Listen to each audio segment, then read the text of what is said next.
My husband had oligospermia, so we decided to try IVF. Before the embryos were synthesized, I caught my husband swapping my eggs for those of his dream lover. I didn't say a word. I just swapped my eggs back. And, while I was at it, I swapped his sperm for my ex-boyfriend's. 25 years later, the dream lover showed up at our door, sobbing with tears streaming down her face. Sweet daughter, I'm your real mother. Chapter 1. Roma and I returned home after our overseas trip to explore a medical collaboration project, only to be stunned by the scene in front of us. A crowd of people, including distant relatives we never usually see, had gathered in our home. It looked like a family meeting of some sort, and anyone who didn't know better might have thought we were hosting a grand reunion. The most striking sight was Ava, sitting in the middle of the living room, crying her eyes out. Lucas, my wonderful husband who was rarely ever home, was sitting beside her, holding her tenderly and comforting her in a soft voice. I raised an eyebrow, placed my suitcase aside, and looked at Lucas. What's the special occasion today? Why so lively? Roma followed behind me, her arms crossed, her face full of disdain as she stared at Ava. She had already started to sense who this woman was. My mother-in-law was sitting at the head of the room, her expression grim, as if she wanted to speak but held herself back. Before Lucas could respond, Ava suddenly lunged towards Roma, her face full of tears, sobbing.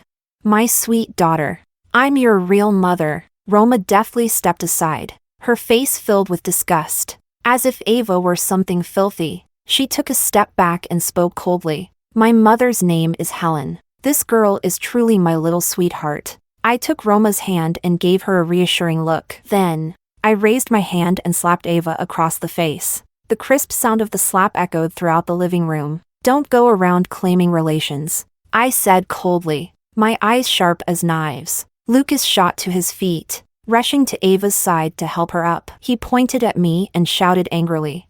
Helen, have you gone mad? How dare you hit Ava? He raised his hand, looking like he was about to hit me. Roma reacted quickly, stepping forward and giving Lucas a slap of her own. You dare hit my mother? Roma's voice wasn't loud, but it carried undeniable authority. Lucas was stunned, both furious and shocked, as he raised his hand to strike Roma. Ava, however, pulled him back, crying with false sincerity.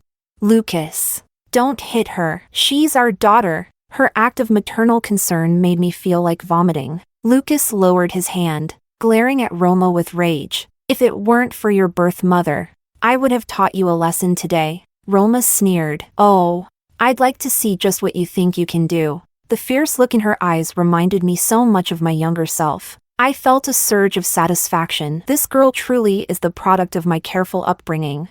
Chapter 2. An elder in the family cleared his throat, trying to calm the chaotic scene. Everyone, quiet down. His deep voice carried an undeniable authority. Everyone gradually quieted down, their eyes focused on him. He looked at Lucas. Lucas, you called everyone here. What's going on? Lucas took a deep breath. As if mustering the courage, he reached out and put his arm around Ava's shoulder, looking deeply affectionate. Actually, today, I have an important announcement to make. He paused, his gaze sweeping across everyone, finally resting on Roma and me. I watched him silently, wondering what kind of circus act he'd put on this time. Roma, she's not Helen's biological daughter. Lucas's voice wasn't loud, but it was like a bomb exploding in the living room. Roma turned sharply to look at me, her eyes filled with shock. I gestured for her to stay calm. The surrounding relatives began whispering amongst themselves,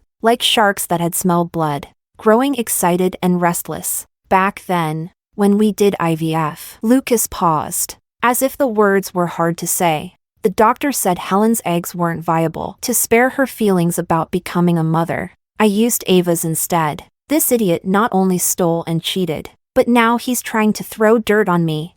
Lucas's malicious gaze fell on me, as if waiting for me to lose my temper and lash out. But I remained composed, and he was forced to continue his performance. Today, I've gathered everyone here to bear witness. He looked at Ava with deep affection. For Roma to acknowledge her biological mother, the relatives immediately burst into chatter. Roma isn't Helen's daughter. She should acknowledge her biological mother. That's right. A hen that doesn't lay eggs. Holding on to the position of wife for so many years. It's time for her to step down. Helen has held control over the family business all these years. And now that the truth is out, it's time for her to leave the company too. Hearing these comments, I sneered inwardly. These scheming relatives, whom I'd pushed out of the company's management and left with only annual dividends to profit from, had long held grudges against me. Now, they were happy to see this drama unfold between Lucas and me, hoping it would pave the way for them to return to the company and take a share of the spoils. Roma looked at the greedy eyes of the relatives, her grip on my hand tightening.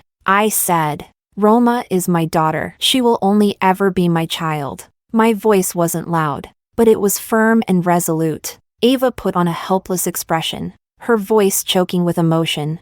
Sister, how long will you continue to deceive yourself? Chapter 3. I wasn't deceiving myself. Roma truly is my child. Did Lucas and Ava really think they could fool me?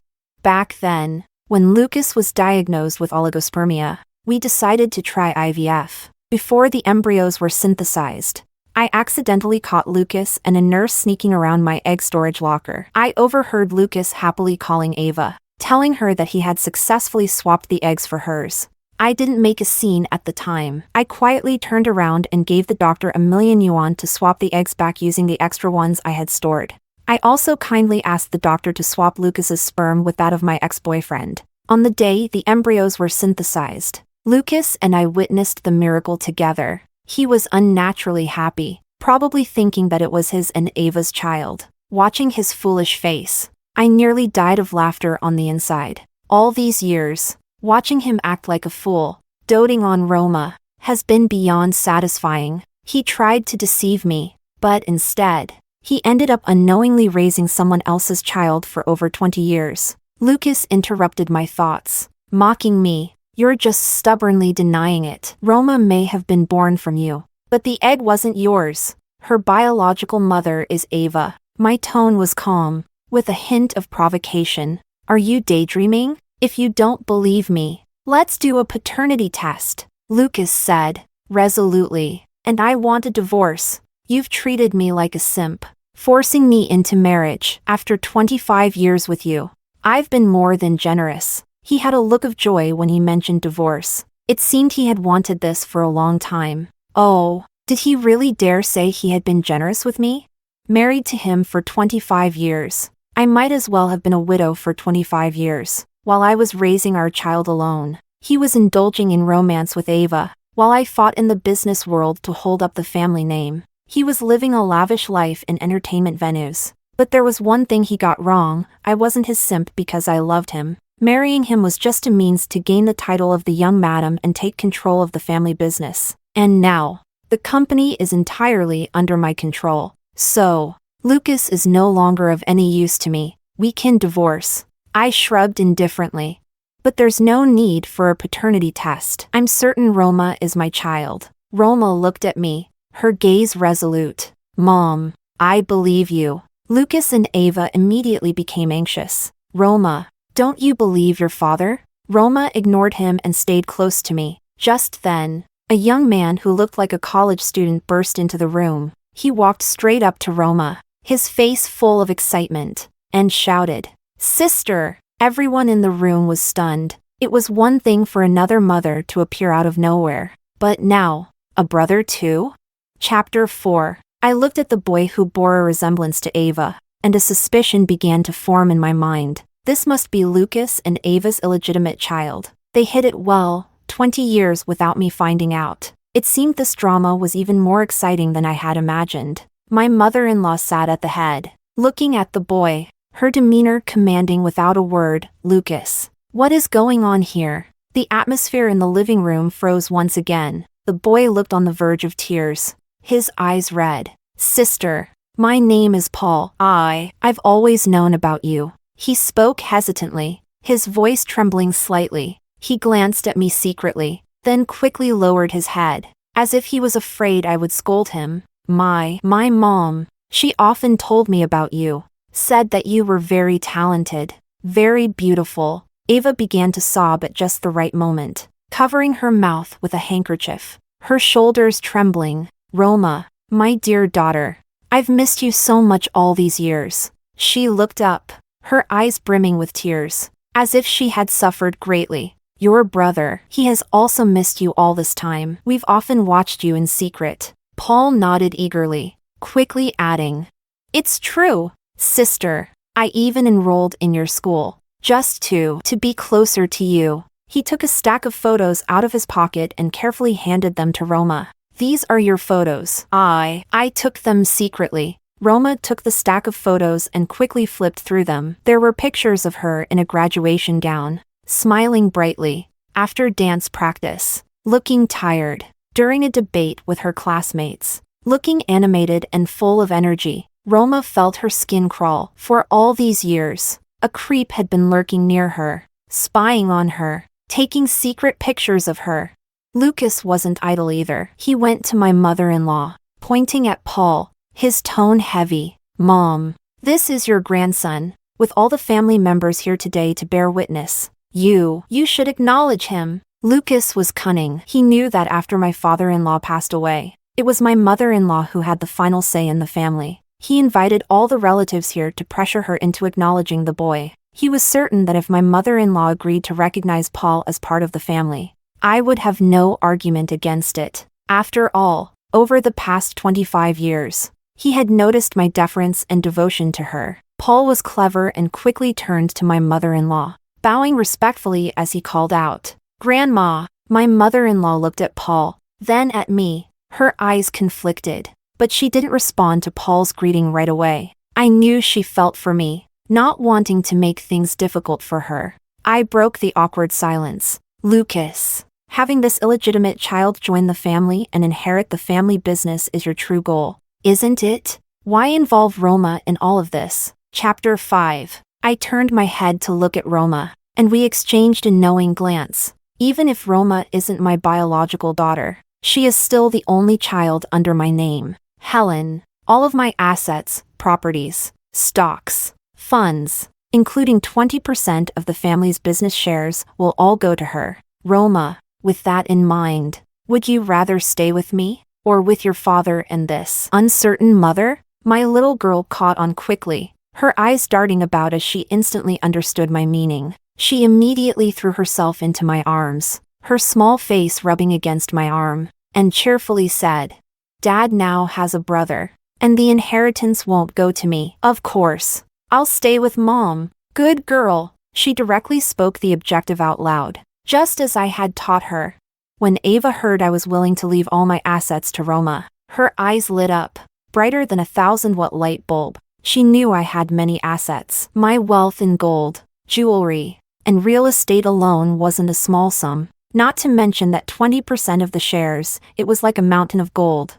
Greed, blatant greed, was written all over her face without a hint of disguise. She leaned over to Lucas's ear and began whispering, when the old man passed away, to maintain a balance, he split his 60% of the group's shares into 4 parts, 20% to Helen, 20% to the old lady, 10% to Roma, and you only got 10% if Helen transfers her shares to Roma, and we later convince Roma to give hers to us. You'll have 40%. The immediate priority is to get Helen to relinquish her shares and assets, get her out with nothing, and then bring Roma over to our side. Lucas thought it over and decided Ava was right. He stepped forward, putting on a loving fatherly act for Roma. Roma, your brother is a boy. He can be self-reliant and won't compete with you for the inheritance. I'm also willing to leave everything to you. He paused and added a condition. On the condition that you go and do a paternity test with Ava. If it shows that you two are biological mother and daughter, then you must acknowledge Ava as your mother and treat her well. Roma sneaked a glance at me, and I gave her a barely perceptible nod. Fine. Roma agreed immediately, but she also cleverly added a condition of her own. However, before we do the paternity test, both parents must come with me to the notary office and transfer all assets unconditionally to my name. I cheered inwardly. This child was truly sharp. What's in your hands is what's real. Never trust verbal promises. Chapter 6. At this point, the relatives who enjoyed stirring up trouble were ecstatic. Whatever Ava could think of, they could think of too. They were rubbing their hands together in anticipation, as if countless treasures were now within their reach. Lucas had no clue about business management. If the company was under his name, wouldn't they be able to manipulate things however they pleased?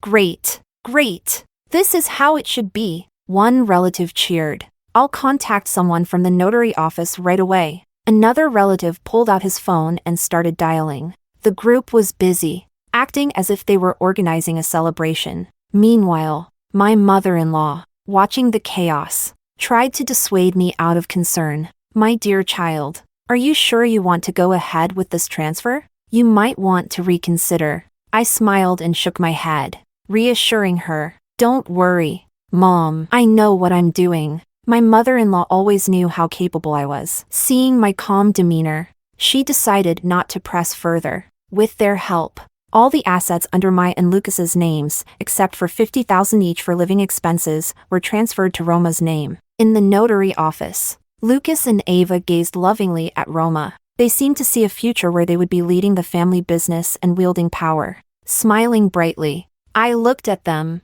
lost in their daydream, and then at my daughter, who had just become a billionaire. I smiled as well, but Lucas losing his wealth wasn't enough. I needed to strip Ava down as well. Ava, didn't you say you loved Roma? Shouldn't you show it? I spoke casually, my gaze passing over Ava's carefully crafted no-makeup look. I've spent millions raising Roma for you over the past 20 years. I don't need compensation from you. Just give the money to Roma. After all, I love her more than anything. Roma, quick to catch on, added, Auntie, you've been with my dad for over 20 years, so you must have saved a few million, right? Since we're at the notary office already, why don't you prove your loyalty to me? Otherwise, I might doubt whether you truly love me, and think you're only claiming me for the company behind me. Ava's face stiffened, caught between a rock and a hard place. If she handed over the money, it would hurt.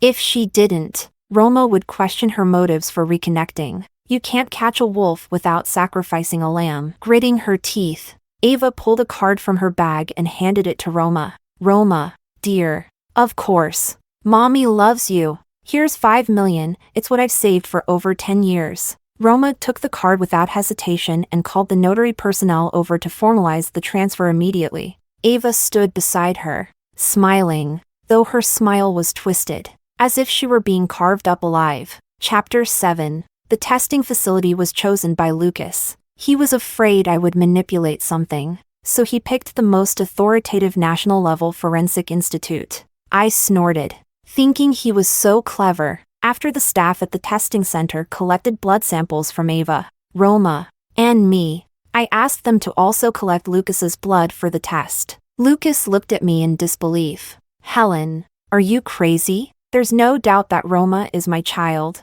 I smirked maliciously. Since we're here, let's do it all. Roma, though she didn't understand why I was doing this, knew that I must have a reason.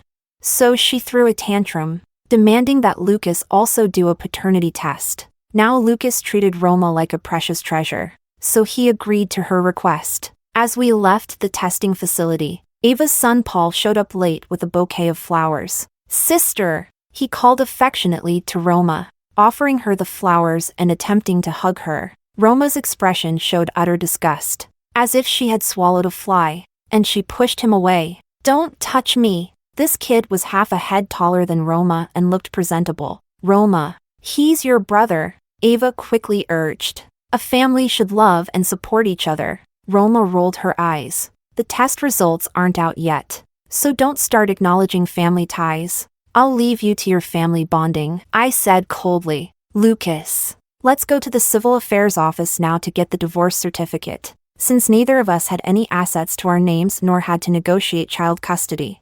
Lucas and I didn't need to sign any divorce agreement. We simply went to the civil affairs office and obtained the divorce certificate. Ava's eyes widened with excitement. Clearly not expecting that we would divorce so quickly, she thought I would hold on and refuse. But Roma stood firmly by my side, and seeing how close we were, Ava became envious. After Roma went to the parking lot to get the car, Ava finally seized the opportunity to taunt me. Helen, Lucas never loved you. Do you know why Roma is named Roma? Because I chose that name. Lucas hugged Ava with a proud look on his face. When the paternity test results come out, Roma will naturally come back to us. Paul also dropped his act of being meek in front of Roma and became arrogant. Now all the money is my sister's. Once the paternity test results are out, you can expect to end up on the streets. I couldn't be bothered to respond to their foolish taunts. Lucas, not getting any reaction from me, thought everything was in his grasp and showed his true colors. You've controlled the family business for so many years. Now it's my turn to be in charge. So, you really were using Roma to get your hands on the family business. I sneered. And what if I was? Lucas said carelessly.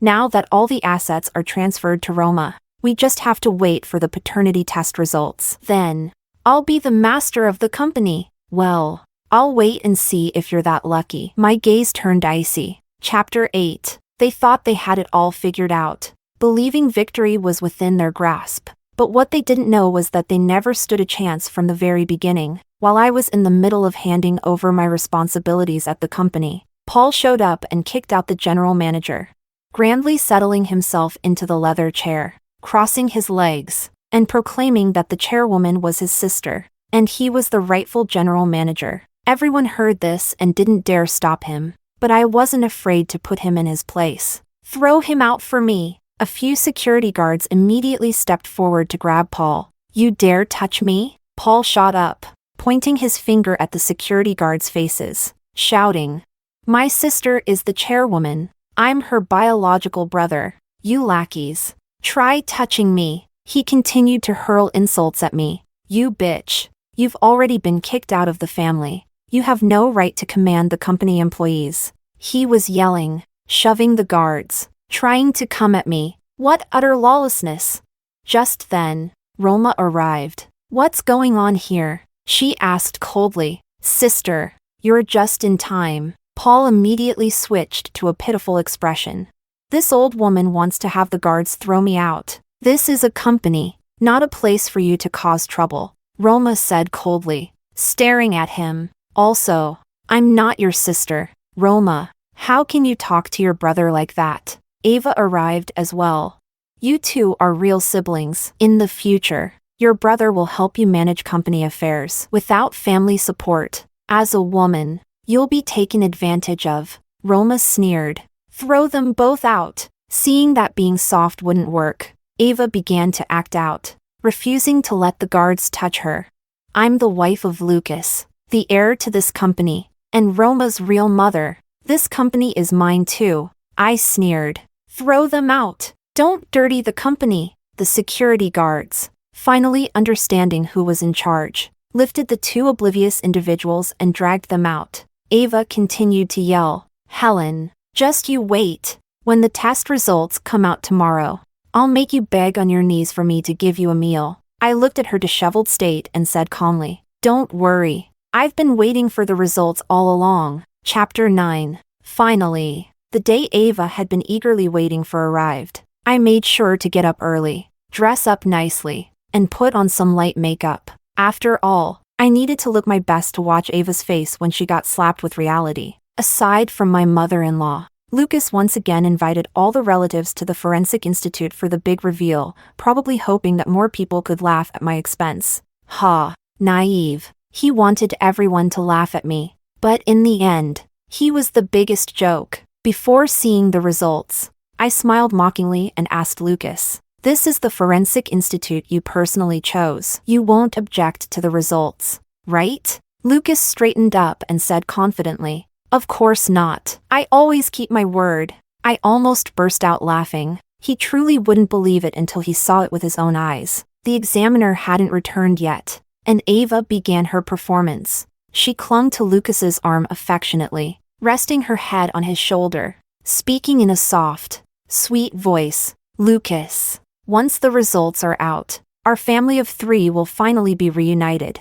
As she spoke, she shot me a provocative look. I ignored her completely, turning to look at Roma. Sure enough, Roma also had a cold expression. Ignoring Ava's little act, Ava hit a wall and felt a bit awkward, but she quickly adjusted her expression and turned to Roma. I'll be your mother from now on. So if there's anything you want, just let me know." As she spoke, she pulled out a delicate little box from her bag and handed it to Roma. "This is a necklace I bought for you. A gift to celebrate our reunion. Do you like it?" Roma didn't even glance at it, coldly replying, "I don't need it." The smile on Ava's face froze. Lucas hurried to smooth things over. "Roma, your mother means well. I don't need her goodwill." Roma interrupted him.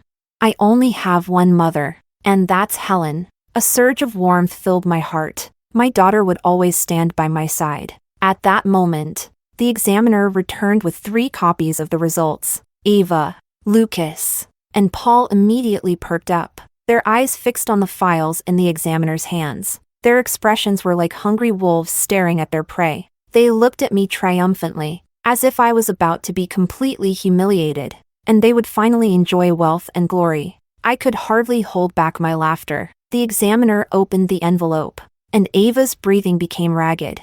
Her bright red lacquered nails dug tightly into Lucas's arm. Lucas was shaking with excitement. His face flushed, as if he was about to explode at any moment. He was muttering, "Roma, we can finally be together as a real family." I noticed that the way he looked at me was as if I was a defeated stray dog. Ava was even more exaggerated, her body trembling slightly. "Roma, Mommy has finally proven herself." Paul, the idiot, couldn't wait any longer and walked right up to Roma. "Sister, when we get back to the company, you need to appoint me as the general manager right away. I'm your real brother, and only I will truly help you." He said it with such an air of entitlement, as if Roma was guaranteed to help him, and the position of general manager was already in his pocket. I watched the 3 of them making fools of themselves, sneering inwardly, until the last moment. None of them knew who the real clowns were. Chapter 10. The examiner cleared his throat and began reading the results. According to the DNA comparison, MS, Ava and MS, Roma. He paused deliberately, making Ava and Lucas even more tense, stretching their necks as if they wanted to press their ears right up to the examiner's mouth. The surrounding relatives also held their breath, each with different expressions, waiting to see me humiliated. Are not related as mother and daughter. The air seemed to freeze. Lucas's eyes widened, and he screamed hysterically, as if he had lost his mind. "Impossible! There must be a mistake." Ava also shrieked. "How can this be?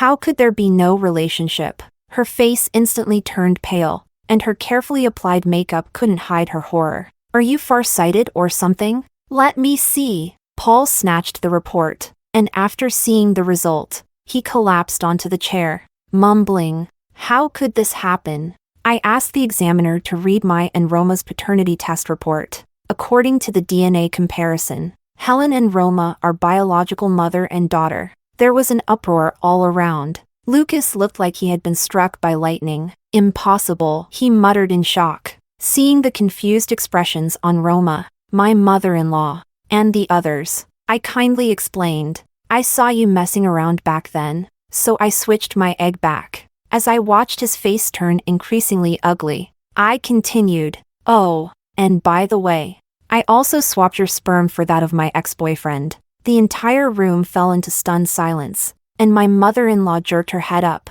her cloudy eyes filled with shock. I looked at Lucas and said word by word, "Roma is not your child. Congratulations. You've been raising someone else's kid for over 20 years. Hearing this, Lucas snatched his and Roma's paternity report from the examiner. After seeing the result, his eyes turned bloodshot, and he lunged at me, shouting, "You bitch!" The bodyguard behind me reacted quickly, grabbing him and forcefully shoving him to the ground. I looked down at him from above, my gaze icy cold. Hearing the news, Ava seemed to grab onto it like a lifeline, throwing herself at Lucas and screeching, "Lucas, if Roma isn't yours, then she's not part of your family. The only heir can be Paul." Her bright red nails were nearly digging into Lucas's flesh. Lucas, realizing the situation, suddenly raised his head, his eyes flashing with cruelty. He stumbled to his feet and walked over to the mother-in-law,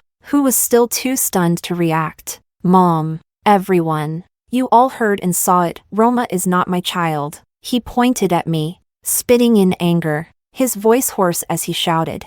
She's the bastard of Helen and her ex-boyfriend. We can't let the family's assets fall into the hands of an outsider. Ava and Paul joined in, shouting, "Yes! Kick that little bitch Roma out. The family heir can only be me." Chapter 11. The usually composed my mother-in-law had already recovered from the shock. She completely ignored Lucas, her expression complex and difficult for others to understand. With an uncharacteristic vulnerability, her voice trembling, she asked me, "Helen, is it true?" Seeing her like that, tears suddenly welled up in my eyes. "It's true." Lucas, dissatisfied with my mother-in-law's reaction, shook her hand. "Mom, hurry. Announce that Paul is the heir." My mother-in-law, now collected, brushed his hand aside and asked calmly, "Do you know who Helen's ex-boyfriend is?" Lucas scratched his head in frustration. "What does it matter who it is? Roma isn't part of our family anyway.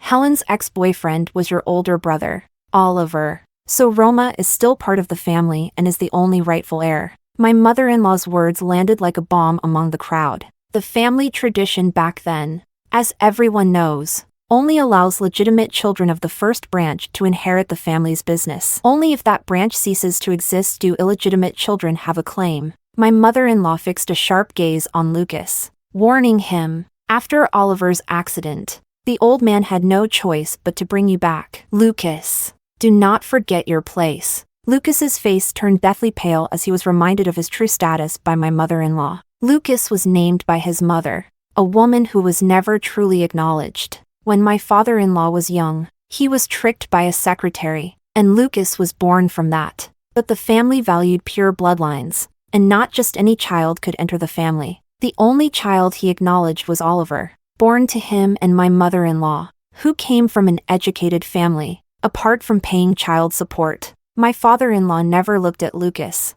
But fate was unpredictable, and the heir that my father-in-law had carefully nurtured, Oliver, had an accident while inspecting a company site, which left him in a vegetative state. With no other choice, my father-in-law turned his attention to Lucas. He proposed a condition: if Lucas wanted to return to the family, he had to marry me, as my father had saved my father-in-law's life. Lucas had no affection for me and had always loved his dream girl, so he was unwilling to marry me. However, he was also well aware of the benefits of returning to the family. So when he noticed I seemed to admire him, he agreed to marry me. Ava initially looked down on Lucas, who was penniless.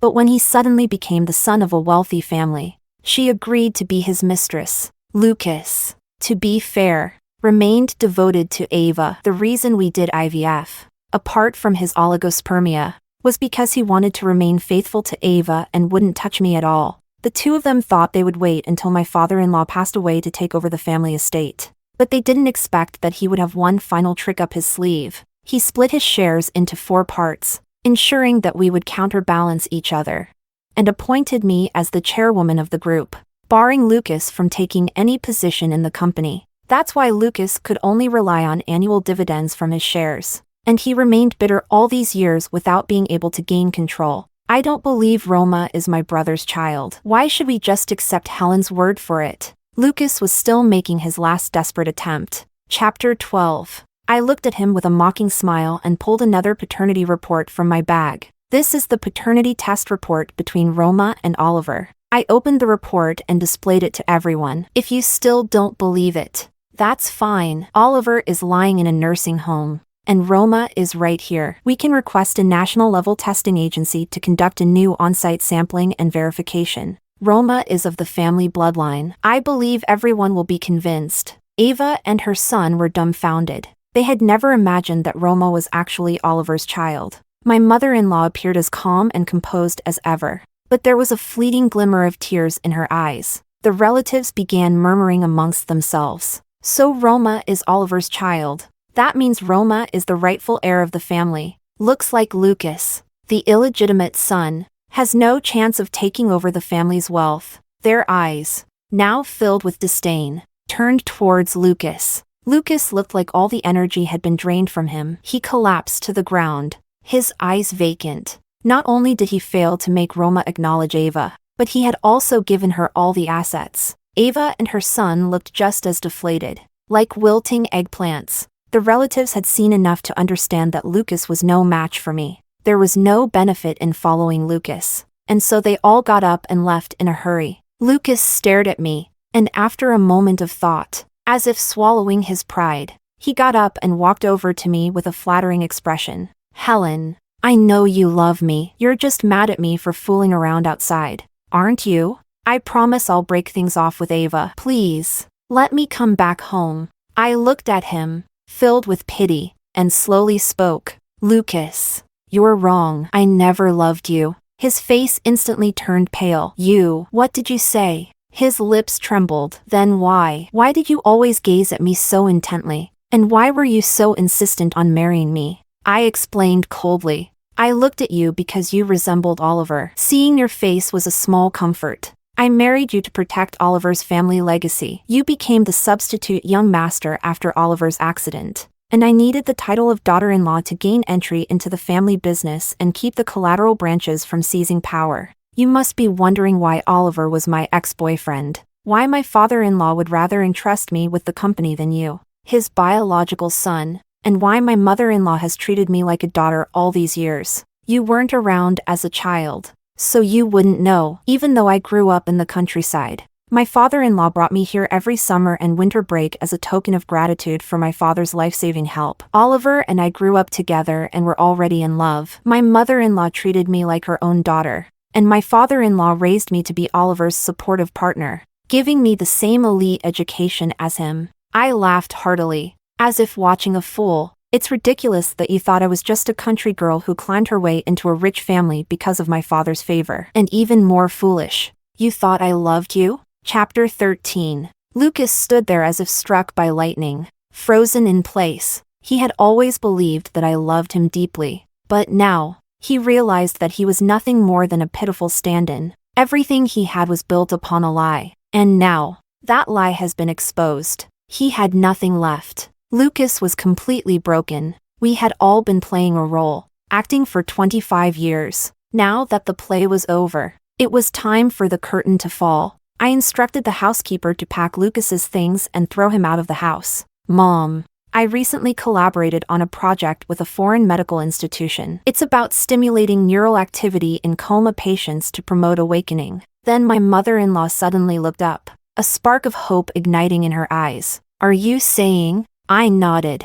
"Oliver has already undergone several treatment sessions, and his brainwave activity is very strong. The doctors say he will wake up soon." My mother-in-law was overjoyed, tears streaming down her face. "Oliver, my Oliver." Meanwhile, Lucas, having been thrown out of the house, stumbled down the street like a stray dog. 25 years of false prosperity had collapsed in an instant. He returned to the apartment he had once bought for Ava, but Ava wasn't exactly welcoming. "It's all your fault. Now we have nothing." Lucas turned sharply, his eyes bloodshot. "My fault? If you hadn't swapped the eggs back then, would we be in this situation?" Ava was stunned. She hadn't expected Lucas to place all the blame on her. You agreed back then too." Lucas grabbed her arm violently, his grip frightening. "Shut up. What's the point of talking about it now? We're broke. Do you understand? How are we supposed to live on just 50,000? Ava struggled, wrenching her arm free. "Then, what do? We can't just go get regular jobs, can we?" Lucas let go, defeated. "Exactly. What now?"